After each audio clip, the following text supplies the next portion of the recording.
اعوذ باللہ من الشیطان الرجیم بسم اللہ الرحمن الرحیم۔ حضرت عبداللہ بن بصر نے فرمایا، رسول اللہ صلی اللہ علیہ وسلم ہمارے والد کے پاس مہمان آئے ہوئے ہیں تو ہم نے آپ صلی اللہ علیہ وسلم کے لیے کھانا تیار کیا۔ جب آپ صلی اللہ علیہ وسلم واپس ہوئے تو حضرت بصر رضی اللہ کے والد نے حضور صلی اللہ علیہ وسلم کی سواری کی لگام پکڑ کر دعا کی درخواست کی تو آپ نے یہ دعا فرمائی، اللہم بارک لہم فیہا رزقتہم فاغفر لہم فارحمہم۔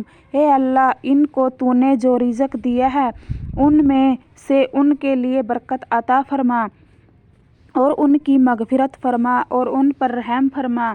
نبی کی نصیحت۔ رسول اللہ صلی اللہ علیہ وسلم نے فرمایا، اگر تم اللہ تعالیٰ پر اس طرح بھروسہ کرو جیسا کہ بھروسہ کرنے کا حق ہے تو تم کو بھی اسی طرح روزی ملے جیسے چڑیوں کو ملتی ہے کہ وہ صبح خالی پیٹ جاتی ہیں اور شام کو پیٹ بھر کر واپس آتی ہے۔ السلام علیکم ورحمۃ اللہ وبرکاتہ۔